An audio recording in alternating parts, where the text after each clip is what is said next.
আপনি কি চান যাতে আপনার ওয়াইফাইটি সকল ডিভাইসে নাম না আসুক? তাহলে কি হবে, আপনার রাউটারটি চালাচ্ছেন বা আপনার ওয়াইফাইটি ইউজ করছেন, এটা কেউ বুঝতেই পারবে না। তাহলে আপনার থেকে কেউ পাসওয়ার্ড নিতেও আসবে না। আপনি সেফলি বা আপনি একবারে ফুললি একা একাই আপনার নেটওয়ার্কটি ব্যবহার করতে পারবেন। তো এটা করার জন্য আপনি চলে আসবেন আপনাদের অ্যাডমিন পেজে। তো অ্যাডমিন পেজে আসার পর আপনারা এখানে আপনার যে 3 ডট আইকন দেখতে পাচ্ছেন, এখানে ক্লিক করবেন।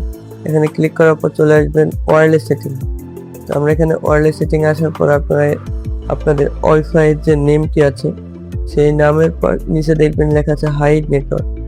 এই অপশনটা আপনারা হাইড নেটওয়ার্ক অপশনটি টিক চিহ্ন দিয়ে এখান থেকে ওকে করে দিবেন। তাহলে আপনাদের ওয়াইফাই নামটি আর শো করবে না এবং আপনি আর কারো ফোনেই আপনার ওয়াইফাই নামটি দেখাবে না। আপনি নিজে নিজে একা একা আপনার রাউটারটি, আপনার ওয়াইফাইটি আপনি ব্যবহার করতে পারবেন সিম্পলি।